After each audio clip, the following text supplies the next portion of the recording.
15 men stole £50 million. Nearly every one of them went to prison. The money did not. Less than a fifth of it was ever recovered, and the rest vanished in 1963 and has never been found since, not in a bank, not in a wall, not in the ground. It disappeared on a summer night in Buckinghamshire, from a train carrying more cash than any train in Britain had ever carried. This is the Great Train Robbery, and it is almost always told as a story about the men who did it. Catching them took 4 months. The other question has stayed open for 60 years. Every weeknight a train ran from Glasgow Central to London Euston, and it was not really a passenger train at all. It was a travelling post office, which is to say a sorting office on wheels. 12 carriages ran that route, with 72 post office staff working aboard them through the night. They stood at long benches, dropping letters into pigeonholes, while the dark countryside went past the windows, so that a letter posted in Glasgow in the evening could be on a doorstep in London by morning. The train did not stop to do any of this, which was the entire point of it. Mail was snatched from lineside nets at speed and dropped the same way, and the sorting never paused for either. Britain still ran on paper money in those years, and paper money moved by rail. Most of what the Up Special carried was ordinary post, but one coach was not. The high-value packages coach carried registered mail, which meant cash moving between banks, and after a bank holiday weekend, it carried far more of it than usual. The post office understood that risk perfectly well, and 2 years before this, it had fitted alarms to protect exactly that coach. 3 coaches were given the new system.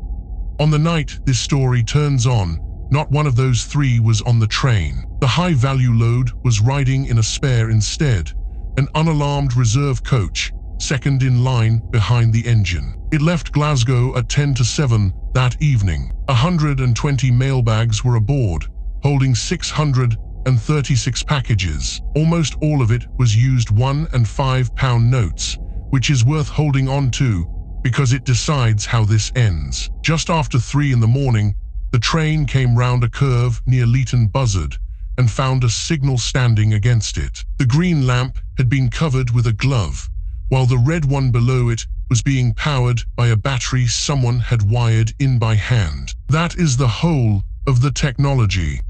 The driver was Jack Mills, 58 years old and most of his life on the railways, and he stopped exactly as any driver would have. His fireman climbed down to telephone the signalman and found the wires already cut. Then men came into the cab from both sides at once. Mills was struck from behind with a cosh and left dazed and bleeding at the controls. The gang had brought their own driver, an older man off the railways, and this was the point at which the plan stopped working. He could not move the locomotive because it was a type he had never driven. So they went back to the man they had just beaten and made him drive it for them. The engine and the first 2 coaches were uncoupled from the rest of the train and pulled half a mile up the line to a bridge over a country road. Below it, a lorry was waiting in the dark. A chain of men passed 120 mailbags down the embankment hand to hand and were gone again in about 16 minutes. The staff left behind had been told not to move for half an hour. They waited and then they walked up the line for help. By the time anyone raised the alarm, the money had a 2-hour head start, and it never really lost it. The gang had rented a farm 27 miles from the bridge, bought 2 months in advance through a solicitor's clerk. Leatherslade Farm was where they went to count what they had taken, and the figure was £2.5 million, about 50 million today. It was more than anyone in Britain had ever stolen at once. The plan was to sit still there until the following Sunday, while the roadblocks thinned out. They lasted until Friday. Somebody had been paid to burn the place down behind them, and never did it. 5 days after the robbery, police walked into a farmhouse full of mailbags, banknote wrappers, vehicles and food. The gang had wiped the place for fingerprints before they left, and they very nearly managed it. They missed a ketchup bottle, and they missed a Monopoly set they had been playing with. using real money. The prints on those two things put names to faces, and the arrests began the next day. They ran through the autumn, one man leading to the next, until nearly the whole gang was in custody before the year was out. The trial at Aylesbury ran 51 days, called 240 witnesses, and entered 613 exhibits. 8 months after the robbery, 7 men were sentenced to 30 years each. 30 years was longer than some murder sentences handed down that decade, and the judge was explicit that he meant it to be. So the record here is not thin. It is one of the best documented crimes in British history. It also has 2 holes in it. The first is the money. Because of that 2.5 million, 100,000 turned up in a wood near Dorking within days, and the total ever recovered came to less than 400,000. More than 4/5 of it simply never came back. The second hole is a man. The gang did not choose that train and that night by watching the line and hoping. They knew which coach held the registered mail, they knew roughly what it was worth, and they knew the weekend just past would make it worth more. That is not something anyone learns standing on a bridge. It came from inside the post office. Every man at that bridge was eventually named. The man who told them what to look for was not. The gang called him the Ulsterman, and for 50 years, that was all anybody had.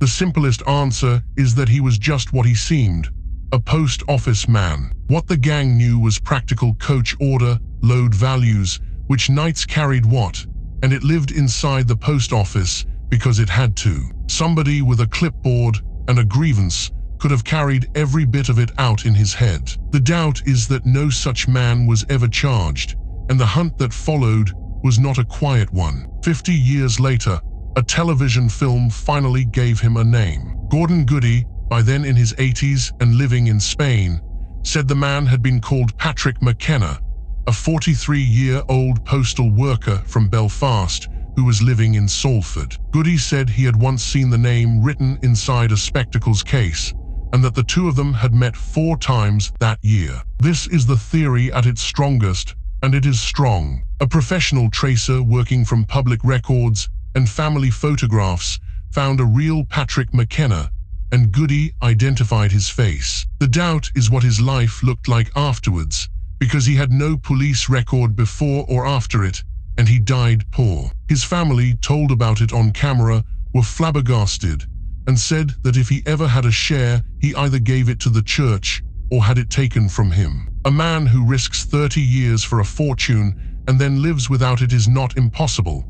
He is just very odd. A third reading says that the name itself is the error. In this version, there was no Ulsterman at all, and a surname, Osterman, was simply misheard by men who never saw it written down. It is a small claim with a big result, because if the name is wrong, then 50 years of searching went after the wrong man. The doubt is that it explains a name without explaining the knowledge, which is the part that actually mattered. The fourth answer takes the man out of the story. Traveling post office schedules were not secret. The practice of putting high-value mail behind the engine was widely understood on the railways, and thousands of people worked around both. On this reading, the gang assembled their picture from several ordinary sources, a timetable here and a conversation there, and no single person betrayed anything at all. The doubt is precision. It accounts for a general idea, but not for picking the one night when the load was heaviest. The money has its own competing answers, and the quietest of them is probably the true one. The National Archives read it as money spread thin, not money hidden, because used £1 and £5 notes leave no trail worth chasing, and the haul was eaten by the things that follow a famous crime. Forged papers, passages abroad, lawyers, minders, and a great many people who knew enough to be paid for knowing it. Some of it was buried by men who then went to prison for 30 years and could not go back for it. The doubt here is that it is an argument from absence, and an argument from absence can never be proved, which is exactly why the buried hoard story has outlived it. 4 answers, and not one of them has ever been tested in a court. The judgment the record best supports is not a dramatic one.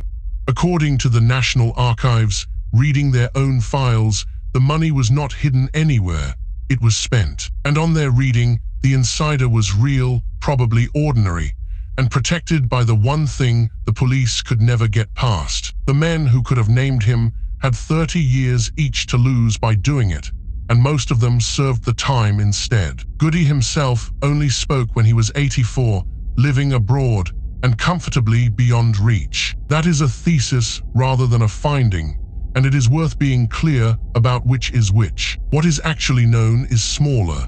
A signal was faked with a glove and a battery, a man was hit, and a great deal of money left a bridge in Buckinghamshire and did not come back. Jack Mills never returned to full duties after that night. He went back to light work, retired 4 years later, and died 3 years after that of something unrelated, still carrying it. One man sentenced to 24 years turned out not to have been one of the robbers at all, and he died in prison the same year. The story is usually told as a caper, because the men were charming and the sum was absurd. But the record is plainer than the legend, and a good deal colder. Somewhere inside it, there is a name nobody ever wrote down, and about £40 million that has never been accounted for by anyone.